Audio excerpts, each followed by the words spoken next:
Hi, how you doing? My name is Dimitri and I work for Dorman Products in the Complex Electronics Department. Today we're going to talk about the Fuel Injection Control Module, otherwise known as the FICM. This unit is mounted in the engine compartment and is responsible for converting 12 volts DC, which is the vehicle's voltage, to 48 volts. The 48 volts is used to drive the glow plugs as well as the fuel injectors on a lot of diesel applications, primarily the Ford 6-liter. The FICM unit itself is an intricate part of the fuel injection control system. It's actually comprised of two printed circuit boards inside of it. One of them is the main controller board, and there's very little failure that occurs on this particular module. What Dorman's been able to do is identify the failure on this unit as the actual inverter board. This is the board that's responsible for creating the 48 volts from the 12 volts, and it's housed in this big aluminum housing and basically sinks all the heat away from the printed circuit board. The failure on this printed circuit board is due primarily to heat and vibration.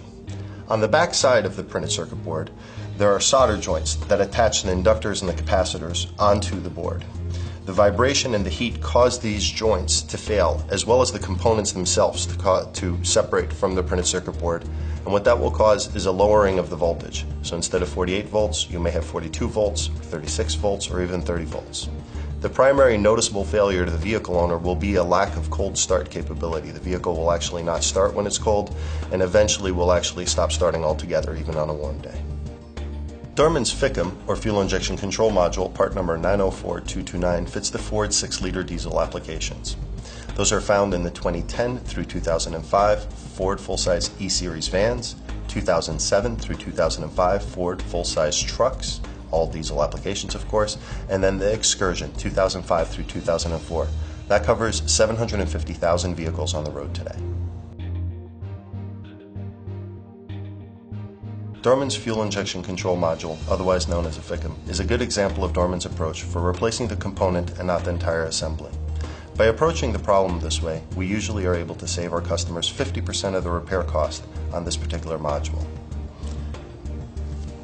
The Fuel Injection Control Module board is housed inside of a big aluminum housing. What we decided was that there was no failure on the aluminum housing. We wanted to be able to just repair the actual failure to this entire module. This is the board that you would be replacing on the vehicle.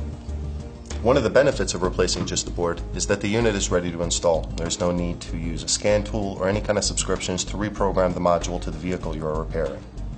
The second advantage of using a Dorman part would be the high-quality staking material that we use to secure the components. As I mentioned before, one of the failure modes on this particular module is vibration and heat. By using the high-quality staking material, the components are permanently affixed to the printed circuit board, relieving a lot of strain from the actual solder joints on the backside of the printed circuit board. We ensure that the high-quality staking material is well distributed throughout the board, and that ensures that those solder joints are not strained and that they do not fail. Finally, I'd like to leave you with a tech tip. A lot of technicians, when replacing the fuel injection control module, will use a screwdriver to try to remove the screws that are embedded in the potting material of the original unit. It's a lot easier to use an actual drill with the drill bit and warm up that potting material with the drill bit spinning. That allows the screwdriver to better penetrate onto the screw and actually spin it off. For additional tips, please visit www.dormanproducts.com.